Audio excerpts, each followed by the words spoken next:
इसी पवित्र मास में करवा चौथ जो अपने पतियों के लिए निर्जला व्रत रखती हैं माताएं बहन, दूसरा एक और व्रत है जो आने वाला है अघोई अष्टमी।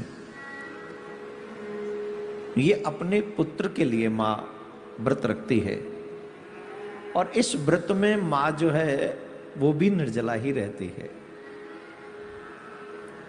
जब वो चंद्रमा निकलने पर जल पीती है और यहाँ तारे निकल आने पर पूजा करती है। अब उस माँ का आदर इस सनातन संस्कारों में क्यों ना हो? हमारी संस्कार जो है, हमारी संस्कृति जो है, माँओं की रिस्पेक्ट करती है। ये जो अहोई अष्टमी है आने वाली है,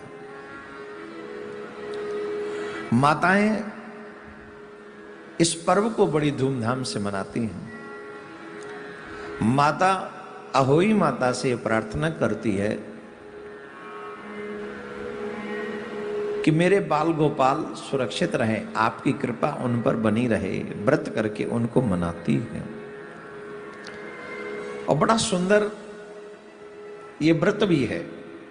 कहते हैं व्रत हो, नियम हो, साधन हो, ये व्रत भी तो साधन ही है। हमारे देवी देवताओं को बड़े हृदय से स्वीकार्य होते हैं। जब आप कोई साधन करते, आप कोई नियम करते, आप भजन करते, आप व्रत करते हैं, देवी देवता इसे स्वीकार करते हैं। दीपावली से ठीक एक सप्ताह पहले यह व्रत पड़ता है, जो कि इसका जो शुभ मुहूर्त है, पूजा का जो मुहूर्त है, इसमें इन दिनों में माता पार्वती और अहोई माता का पूजन किया जाता है। सायंकाल के वक्त भावना के सहित, अब आप लोग जानते हैं कि अहोई माता को हम लोग दीवाल पे सजाते हैं, उनकी सुंदर छवि बनाते हैं, फिर उनकी पूजा करते हैं और सायंकाल भक्ति भाव के साथ दीवार पर अहोई की पुतली रंग भर कर बनाते हैं। उसी पुतली के पास सेई व सेई के बच्चे भी बनाते हैं। आजकल बाजार से भी मिल जाते हैं, तो आप वहां से भी लेके आ सकते हैं। संध्या के समय सूर्यास्त होने के बाद जब तारे निकलने लगते हैं तो अहोई माता का पूजा प्रारंभ होती है। पूजन से पहले जमीन को स्वच्छ करके पूजा का चौक पूर कर एक लोटे में जल भरकर उसे कलश की भांति चौकी के एक कोने पर रखें और भक्ति भाव से पूजा करें। अपने बच्चों के कल्याण की कामना करें। साथ ही अहोई अष्टमी के व्रत की कथा श्रद्धा भाव से सुने। इसमें खास बात यह है कि पूजा के लिए माताएं चांदी की एक अहोई भी बनाती हैं, जिसे बोलचाल की भाषा में स्याऊ भी कहते हैं, और उसमें चांदी के 2 मोती डालकर विशेष पूजा माताएं करती हैं। इस अहोई व्रत की जो विशेष कथा है उसको भी ध्यान से आप लोग सुन लें। 2 मिनट की 3 मिनट की ये कथा है, इसको व्रत करें और कथा न सुने।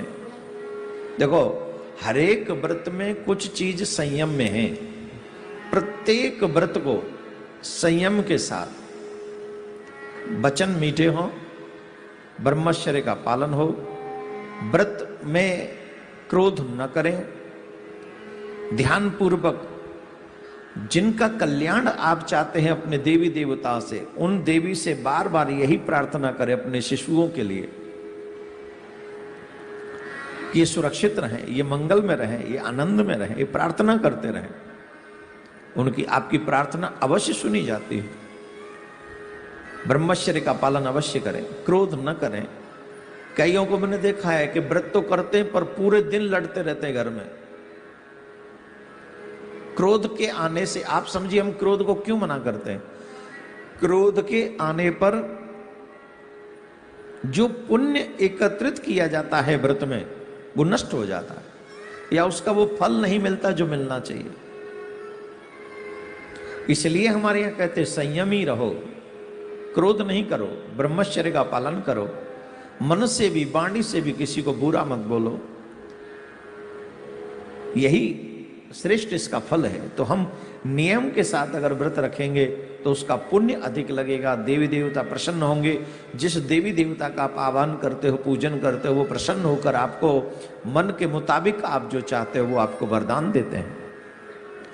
लेकिन जब आप उन नियमों का पालन नहीं करते तो आपको वो फल नहीं मिलता, वो रिजल्ट नहीं मिलता जो मिलना चाहिए। इसलिए इनका पालन करें। अहोई व्रत की एक कथा है, बड़ी सुंदर कथा है। एक साहूकार थे, उनके 7 बेटे थे, 7 बहुएं थी।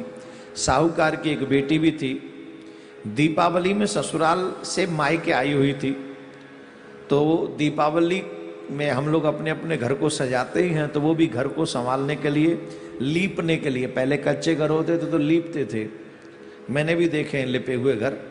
संयोग से मेरा बचपन वहीं से शुरू भी हुआ, कच्चे घर से, लिपे हुए घरों में हम लोग, मैं भी रहा हूँ, मुझे याद है।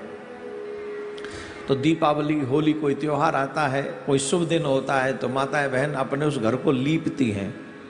जैसे आजकल नहीं पेंट करते हैं, लीपना पोतना, ये हमारे ब्रज के शब्द हैं। तो लीपती थी।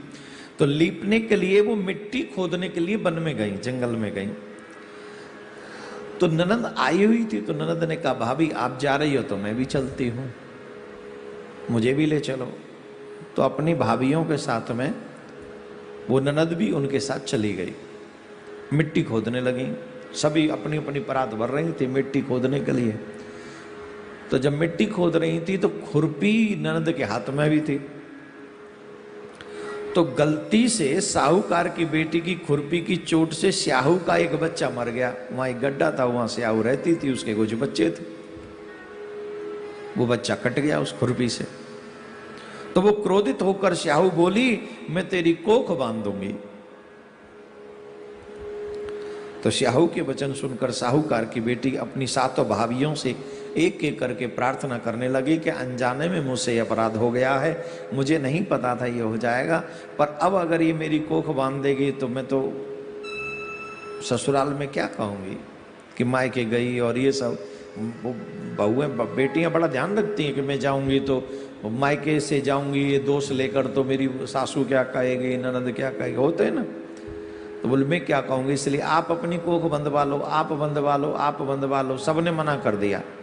लेकिन जो सबसे छोटी बहू थी उसने कहा, दीदी कोई बात नहीं, मैं अपनी कोख बंधवा लेती हूँ। कई लोग कोख बांध देते हैं, जानते हो ना कोख बांधना किसको कहते हैं, फिर शिशु नहीं होते हैं। कई ऐसा तंत्र भी करते हैं कि किसी की कोख बांध दे जिससे किसी का वंश न चले।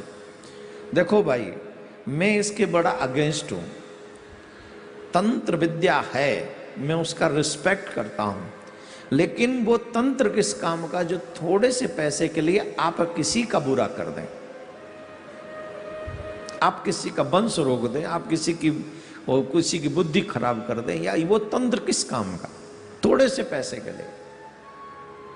हो सकता है आप और हम यहां कोई जवाब ना दें, लेकिन भगवान के यहां जवाब देना पड़े। मैंने तो ऐसे लोगों को भी सुना है, देखा है कि दूसरों का बुरा करके लोग आगे बढ़ते हैं। बुरा करके दूसरों का, कितने दिन रहे आओगे उस जगह पर, जवाब तो तुम्हें देना पड़ेगा। तो तंत्र विद्या मैं सम्मान करता हूं, लेकिन आपके प्रयास से कुछ गलत हो जाए वो नहीं करना चाहिए। चलो खैर, अभी हम बात कर रहे हैं कोक बांधी। तो छोटी भाभी ने कहा कि मुझे स्वीकार है, मैं अपनी कोक बंधवा लेती हूं। छोटी भाभी मान गई। अब भाभी के बच्चे होते 7 दिन बाद मर जाते। 7 पुत्रों की इस प्रकार मृत्यु हो जाने के बाद उसने पंडित जी को बुलाया और पंडित जी से अपनी समस्या कही कि महाराज ये बड़ी समस्या हो गई हमसे, तो बताइए। तो पंडित जी ने सुरही गाय की सेवा करने की सलाह दी। सुरही देखो, यहाँ गाय की सेवा करने की सलाह दी। गाय की सेवा हम लोग नहीं करते हैं, गाय की सेवा करो सनातनियों, गाय की सेवा करो। आपकी गाय की सेवा आपके परिवार में समृद्धि लाते हैं। जितनी आप गाय की सेवा करोगे उतनी आपके परिवार में समृद्धि बनी रहेगी, इसलिए गाय की सेवा करो। उसे स्याहू के पास ले जाती, सेवा प्रसन्न होती है, सुरही से सेवा प्रसन्न होती है और उसे स्याहू के पास ले जाती है। रास्ते में थक जाने पर दोनों आराम करने लगते हैं, गऊ और वो छोटी बहू। अचानक साहूकार की छोटी बहू की नजर एक और जाती, वह देखती है कि एक सांप गरुण पंखनी के बच्चे को डसने जा रहा है। वह सांप को मार देती है। इतने में गरुण पंखनी वहां आ जाती है और खून बिखरा हुआ देखकर उसे लगता है कि छोटी बहू उस बच्चे को मार दिया है। इस पर वह छोटी बहू को चोंच मारना शुरू कर देती है। छोटी बहू इस पर कहती है कि उसने तो उसके बच्चे की जान बचाई है। गरुण पंखनी इस पर खुशी होती है और सुरही सहित उन्हें स्याहू के पास पहुंचा देती है। वहां स्याहू छोटी बहू की सेवा से प्रसन्न होकर उसे 7 पुत्र और 7 बहू होने का आशीर्वाद देती है। स्याहू के आशीर्वाद से छोटी बहू का घर पुत्र और पौत्र वधुओं से हरा भरा हो जाता है। अहोई का अर्थ यही भी होता है कि अनहोनी को होनी बनाना और किसी अप्रिय अनहोनी से बचाना, उनको भी हम अहोई माता कहते हैं। बोलो अहोई माता की जय। हम प्रार्थना करते हैं जो भी सौभाग्यवती माताएं अपने शिशुओं के लिए अहोई अष्टमी का व्रत करती हैं, मैं प्रिया कांजू से प्रार्थना करता हूं आपके बाल गोपाल प्रसन्न रहें, सुरक्षित रहें, हंसते रहें, बोलते रहें, नाचते रहें, झूमते रहें, गाते रहें, भगवान का भजन करते रहें और चकाचक होते रहें। खूब खुशहाली आपके घर में बनी रहे और खूब